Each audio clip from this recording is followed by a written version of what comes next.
put it up in the air towards the bar, turned around, started walking and went, cheers, boys. Dink. There must have been about 30,000 people waiting outside for an under-21 game. And we're thinking, what?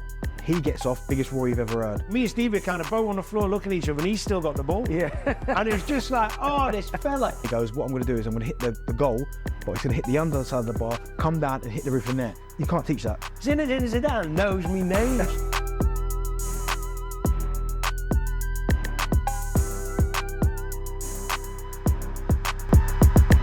Yes, and welcome to episode 1 of the Shortlist with myself, Darren Bent, and alongside me, of course, finally getting to work with him, Mr. Danny Murphy. Smurf, you all right? Yeah, looking forward to it, man. The way it's going to work is we're going to be having a topic every single week, and this week it's going to be a 3-man shortlist of the best players we played against. So I'm going to let Mr. Smurf kick it off first. So who's at your number 3? Do you know what, before we start, I just got to say, how hard is this? I mean, we've been very lucky. I've played against, when we first got this debate going, the amount of players that I've played against who are just incredible. Yeah. I could have 300. Well, 30 maybe exaggerating with 300. I'm going to start with Wayne Rooney. I first knew about Wayne when I was obviously at Liverpool. He was at Everton, but he was really young. And then he quickly moved to United. I was actually with him when he got in the first England squad. Oh, okay. It was against Australia at Upton Park. Yeah. You know, when we were travelling about playing. Franny Jeffers scored. Franny scored. Yeah. So we come on at half-time, Franny, Wazza, me. But being around him and then in training was the first time I properly got to see him. You know, in training it's different. Yeah, everyone's looking at him, aren't they? It was just like, oh my God. His strength, but his touch and vision. It wasn't just about goals. No. It was just that all-round play. And then, obviously, he'd gone to United, and they turned up at the cottage one day, and I saw the team sheet, and it was Wazza and Tevez up top, FA Cup. Yeah. You know, you think you got a game, Yeah. you got a chance. And then I saw those two up front, up front, I thought, we're in a world of trouble here. Yeah. Nearly said something else there.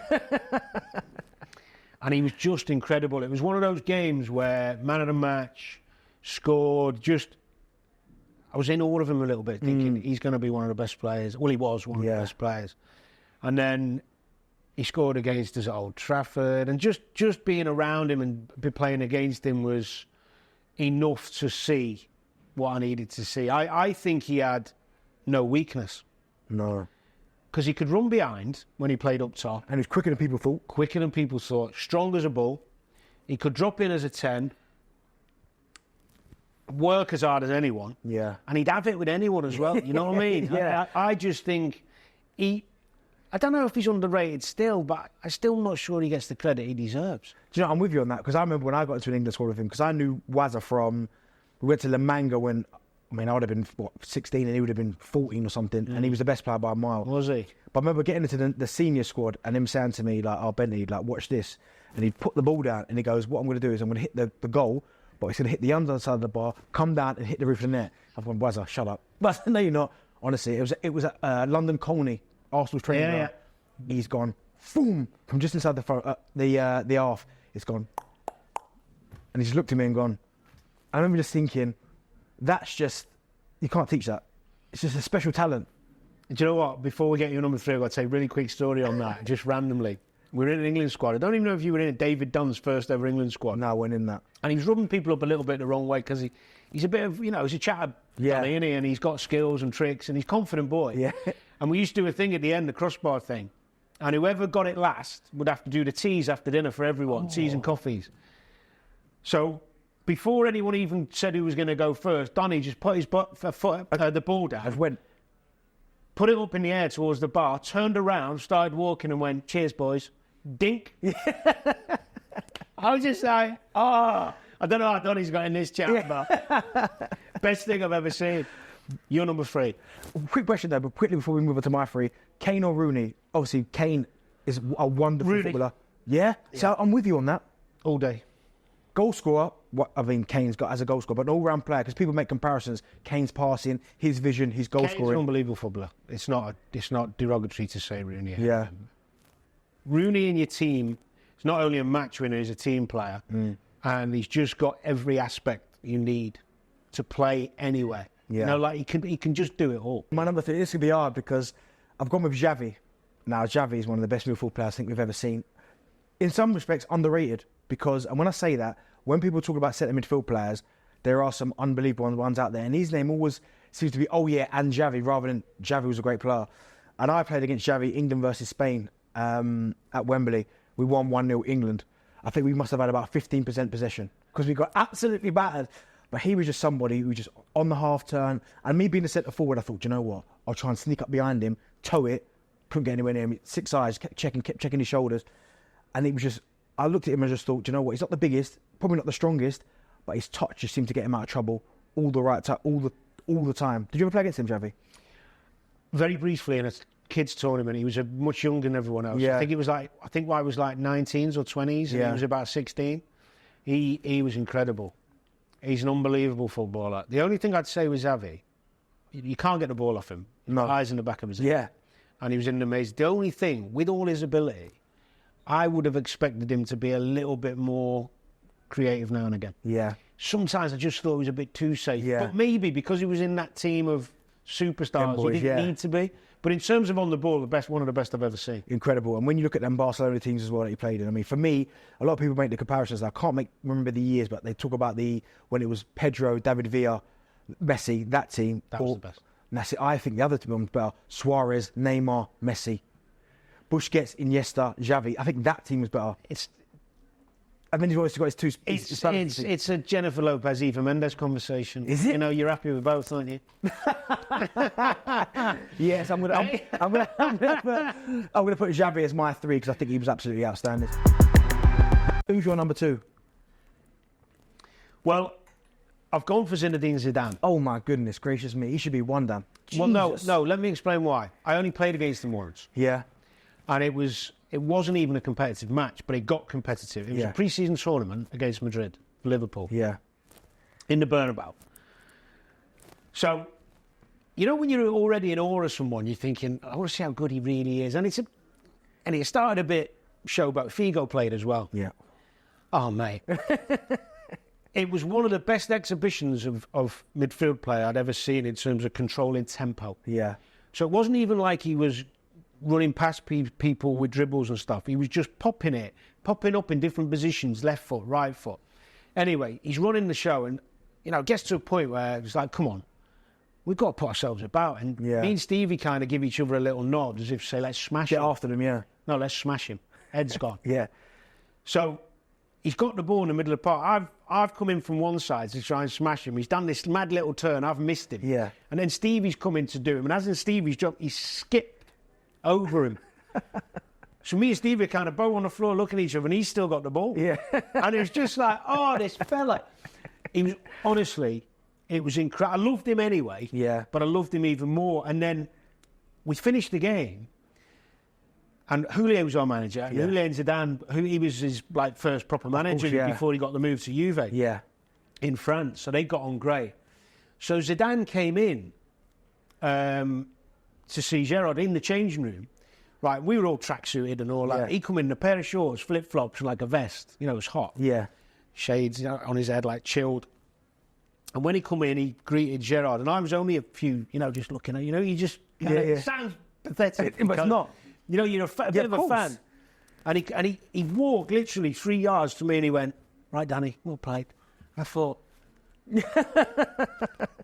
knows my name.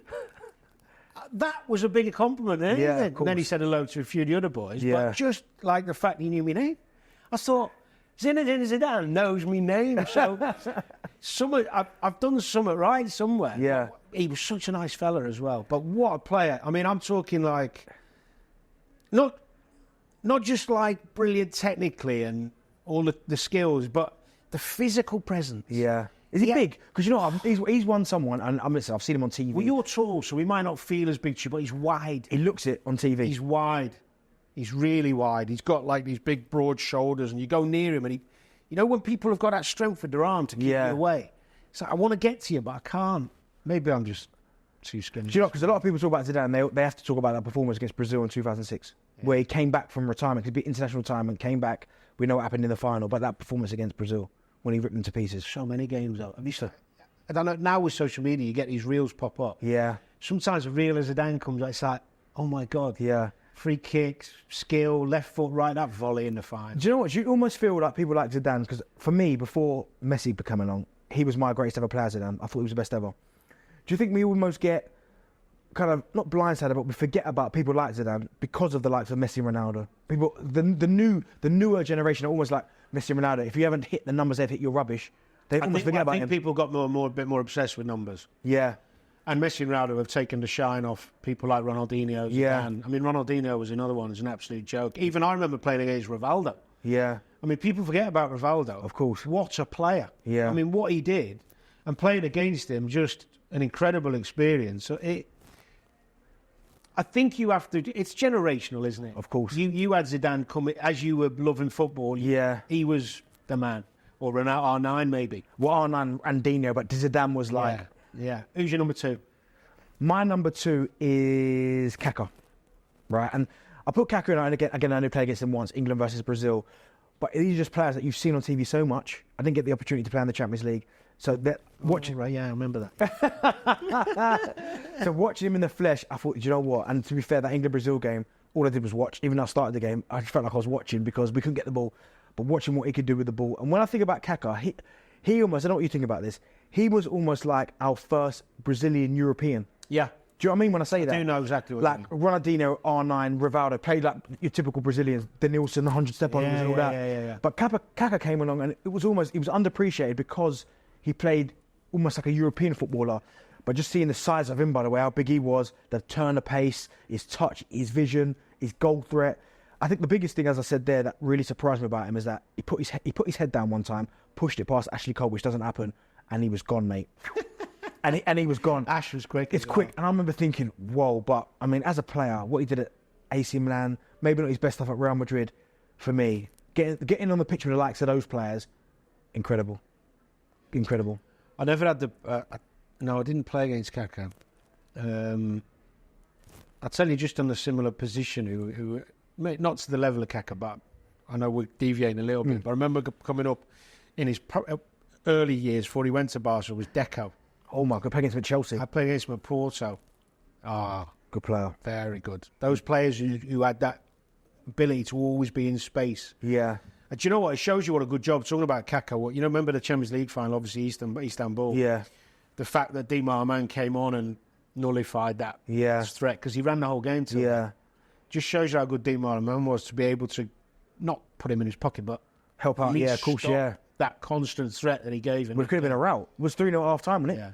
Could have been a rout. All right, so on to the big one then. Your number 1. Well, you'll like this one.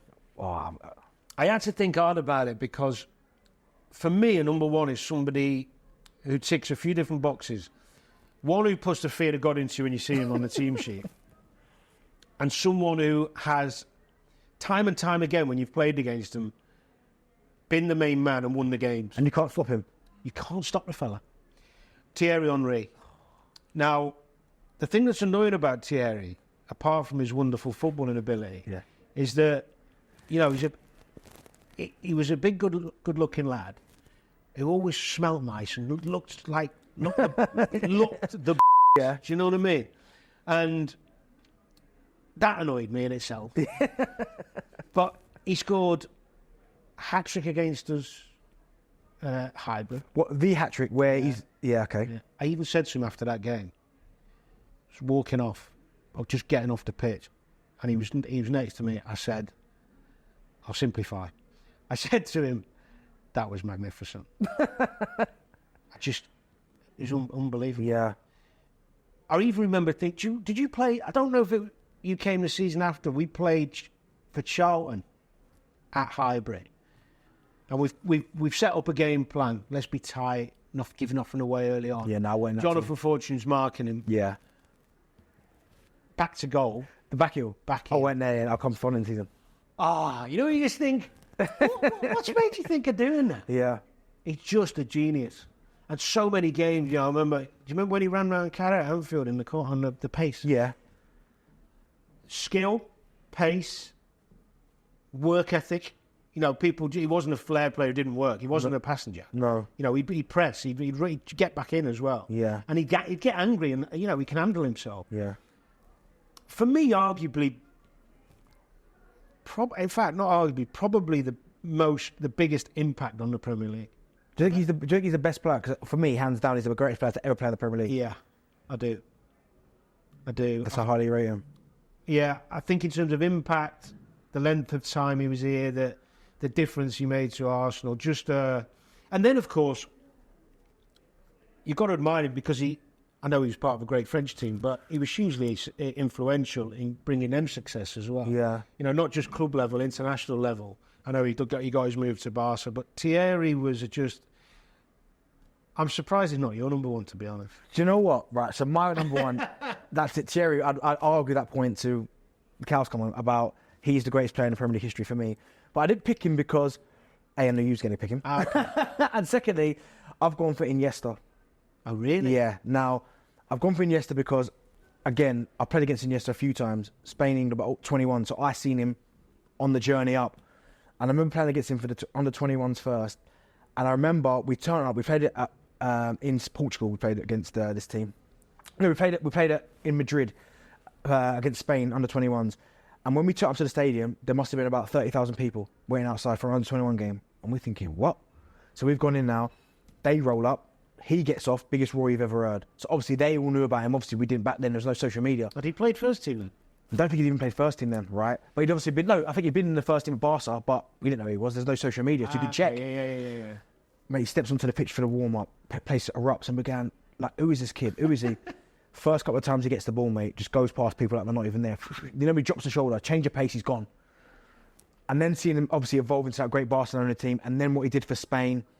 The fact he never won a Ballon d'Or is scary, but again, I know he's in an era with these boys. But for me, whenever you talk about Xavi and Iniesta would always be ahead of Xavi, simply for the fact, I think they're quite similar on the ball, but that pace element as well could go past you because he had that turn of speed as well. Big goals in big games as well. Do you know, let me ask you a question about him then, because I didn't get to play against him, unfortunately. Big admirer, can't help not. Just a beautiful, aesthetically pleasing footballer because he makes it look so easy. Yeah. You know, glider. Yeah. Intelligence. Should he have scored more? Probably, but do you know what? He probably should have done. Do you think he didn't care about scoring?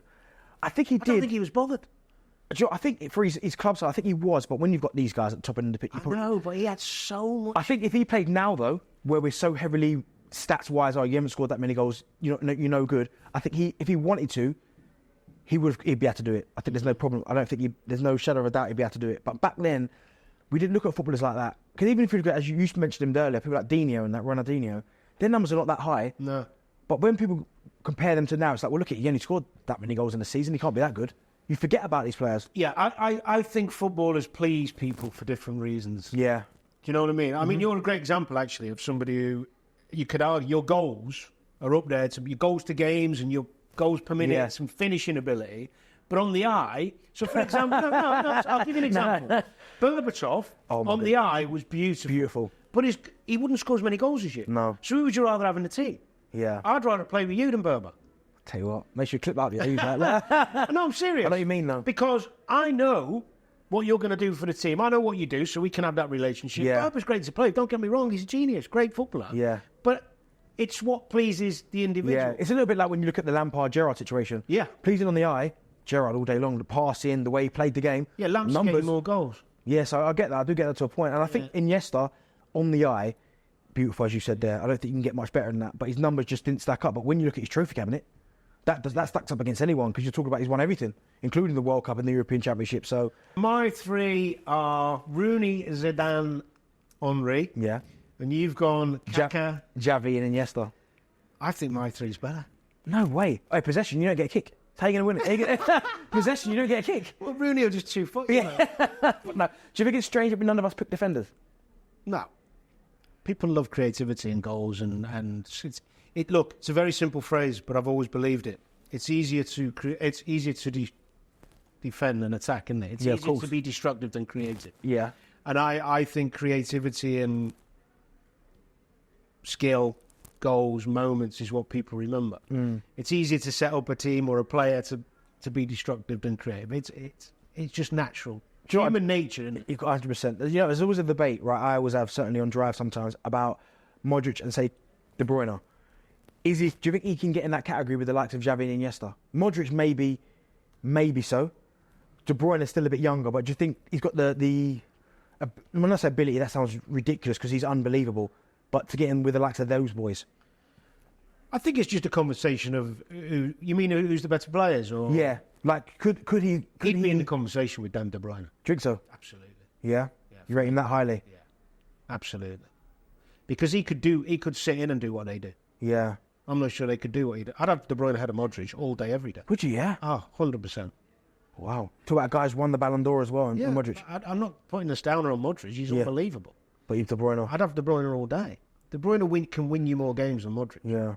You know, Modric needs match winners around. Of course. He doesn't score many goals. No. And he's not really a threader. He will play the odd beautiful pass, but not as regularly as De Bruyne. No. If you're a manager and you go, give me Modric, give me De Bruyne, come on. Right, there we have it. That's the first episode of The Shortlist. Make sure you like and subscribe this video, and make sure you hit the comments underneath as well. Me and Dan will be back next week. I don't know why I call him Dan. Me and the Smurf will be back next week for another show, depending on the topic. Speak to you soon. Later. Peace.